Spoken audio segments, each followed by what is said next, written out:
ഇന്നത്തെ നമ്മുടെ റെസിപ്പി എന്ന് പറഞ്ഞാൽ ഏത് സമയത്തും കഴിക്കാൻ പറ്റുന്ന ആവിയിൽ വേവിച്ചെടുക്കുന്ന ഒരു കിടിലൻ പലഹാരത്തിൻ്റെ റെസിപ്പിയാണ് കേട്ടോ. ഇതിൽ നമ്മളൊരു പ്രത്യേക ചട്നിയൊക്കെ റെഡിയായി തയ്യാറാക്കിയിട്ട് പെട്ടെന്ന് തന്നെ റെഡിയാക്കുന്ന ഒരു രീതിയിലാണ് ഇത് ചെയ്തെടുത്തിട്ടുള്ളത്.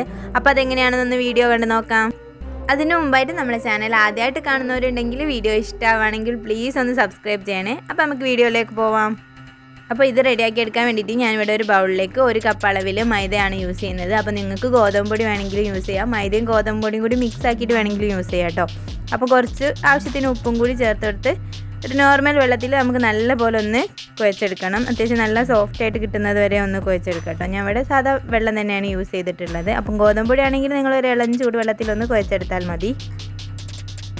അപ്പം നല്ല സോഫ്റ്റാക്കി നമ്മൾ കുഴച്ചിവിടെ മാറ്റി വെച്ചിട്ടുണ്ട്. ഇനി നമുക്കിതിലേക്ക് വേണ്ടിയിട്ടുള്ളൊരു ചട്നി ഒന്ന് റെഡിയാക്കി എടുക്കണം. അപ്പോൾ ഒരു പാനിലേക്ക് ഞാൻ ഇവിടെ 2 തക്കാളി അതുപോലെ ഒരു 1/4 കപ്പ് വെള്ളം കൂടി ഒഴിച്ച് കൊടുത്തിട്ട് ഒന്ന് കുക്ക് ചെയ്തെടുക്കുന്നുണ്ട്. അപ്പോൾ ജസ്റ്റ് ഒന്ന് തിളപ്പിച്ച് മൊത്തമായിട്ടൊന്ന് കുക്കാവുന്ന ഒരു സമയം മതി കേട്ടോ. അതിലേക്ക് നമ്മൾ 1 ടീസ്പൂൺ അളവിൽ മുളക് പൊടി, ഞാൻ ഇവിടെ കാശ്മീരി മുളക് പൊടിയാണ് ചേർക്കുന്നത്. അപ്പോൾ നല്ലൊരു കളറൊക്കെ കിട്ടും. പിന്നെ ഒരു നുള്ളു ഉപ്പും കൂടി ചേർത്ത് കൊടുക്കുന്നുണ്ട് കേട്ടോ. അതിന് ശേഷം ഫ്ലെയിം ഓഫ് ചെയ്തിട്ട് തണുക്കാൻ വേണ്ടി മാറ്റി വെക്കാം. നമുക്ക് ഇതിലേക്ക് ചെറിയൊരു ചിക്കൻ്റെ ഫില്ലിങ് റെഡിയാക്കി എടുക്കണം. അതിന് വേണ്ടിയിട്ട് ഞാൻ മിക്സിയുടെ ജാറിലേക്ക് ബോൺലെസ് ചിക്കൻ ചേർത്ത് ജസ്റ്റ് ഒന്ന് അരച്ചെടുത്തിട്ടുണ്ട് കേട്ടോ. അതിലേക്ക് നമുക്ക് ആവശ്യത്തിനുള്ള ഉപ്പ് ചേർത്ത് കൊടുക്കാം.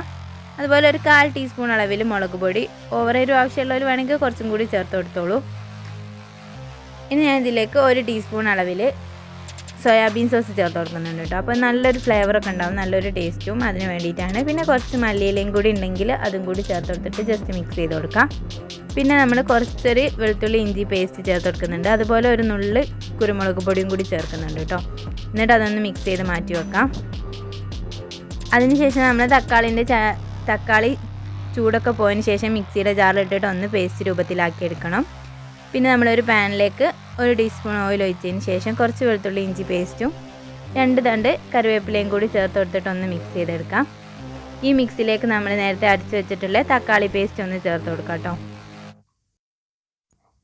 ഇതൊരു 2-3 മിനിറ്റ് ഒന്ന് തിളച്ച് വന്നതിന് ശേഷം നമുക്കിതിലേക്ക് കുറച്ച് കാര്യങ്ങളൂടി ചേർത്ത് കൊടുക്കണം. 1 ടീസ്പൂൺ അളവിൽ സോയാബീൻ സോസ്, അതുപോലെ 1 ടീസ്പൂൺ അളവിൽ ടൊമാറ്റോ സോസ് ഉണ്ടെങ്കിൽ അതും കൂടി ചേർത്ത് കൊടുക്കാം കേട്ടോ. എന്നിട്ട് നല്ലപോലെ മിക്സ് ചെയ്തതിന് ശേഷം നമുക്ക് ഫ്ലെയിം ഓഫ് ചെയ്ത് വെക്കാം. അപ്പോൾ അതെല്ലാം കൂടി ചേർക്കുമ്പോൾ നല്ലൊരു ടേസ്റ്റ് തന്നെ ആയിരിക്കും കേട്ടോ ഈ ചട്നിക്ക്. ഇനി നമ്മൾ നേരത്തെ കുഴച്ച് വെച്ചിട്ടുള്ള മൈദാമാവ് 2 പോർഷനാക്കി മാറ്റിയതിന് ശേഷം നല്ല വലുതാക്കി ഒന്ന് പരത്തിയെടുക്കാം. ഇത് നമുക്കൊരു കട്ടറോ അല്ലെങ്കിൽ ഒരു മൂടി എന്തെങ്കിലും വെച്ചിട്ടൊന്ന് കട്ട് ചെയ്തെടുക്കാം. റൗണ്ട് ഷേപ്പിൽ ചെറുതായിട്ടാണ് കേട്ടോ ഞാൻ ഇവിടെ ചെയ്തെടുക്കുന്നത്. അതുകൊണ്ടാണ് ഇത്രയും ചെറുതായിട്ട് കട്ട് ചെയ്തെടുത്തിട്ടുള്ളത്. ഇതിലേക്ക് നേരത്തെ നമ്മൾ റെഡിയാക്കി വെച്ചിട്ടുള്ള ചിക്കൻ്റെ ഫില്ലിങ് ഇതുപോലെ വെച്ച് കൊടുത്തതിന് ശേഷം നമുക്ക് ഇഷ്ടമുള്ള ഷേപ്പിലൊന്ന് മടക്കിയെടുക്കാം. ഞാൻ ഇവിടെ ഒരു കീ രൂപത്തിലാണ് ചെയ്തെടുക്കുന്നത്. അതിന് ശേഷം നമുക്കിതെല്ലാം ഒന്ന് ആവി കയറ്റിയിട്ടൊന്ന് കുക്ക് ചെയ്തെടുക്കാം. അപ്പോൾ ഇത്രേ ഉള്ളൂ. നല്ല ഈസി ആയിട്ട് ചെയ്തെടുക്കാവുന്നതുള്ളൂ. പക്ഷേങ്കിലും നല്ല അടിപൊളി ടേസ്റ്റാണ് ഈ സോസും കൂടി കൂട്ടിയിട്ട് ഇത് കഴിക്കുമ്പോൾ. അപ്പോൾ ഇതുപോലെ ആരും ട്രൈ ചെയ്ത് നോക്കിയിട്ടില്ലെങ്കിൽ തീർച്ചയായും ഒന്ന് ട്രൈ ചെയ്ത് നോക്കാം. അപ്പോൾ നമ്മുടെ വീഡിയോ ഇഷ്ടമായെന്ന് വിചാരിക്കുന്നു. വീഡിയോ ഇഷ്ടമായെങ്കിൽ ലൈക്ക് ചെയ്യാനും ഫാമിലിക്കും ഫ്രണ്ട്സിനും ഷെയർ ചെയ്തെടുക്കാനും മറക്കല്ലേ. നമ്മുടെ ചാനൽ ആദ്യമായിട്ട് കാണുന്നവരാണെങ്കിൽ, ഇതുവരെ സബ്സ്ക്രൈബ് ചെയ്യാത്തവരാണെങ്കിൽ പ്ലീസ് ഒന്ന് സബ്സ്ക്രൈബ് ചെയ്തും കൂടി സപ്പോർട്ട് ചെയ്യുക. അപ്പോൾ ഇതുപോലത്തെ നല്ല റെസിപ്പീസായിട്ട് വീണ്ടും കണ്ടുമുട്ടാം.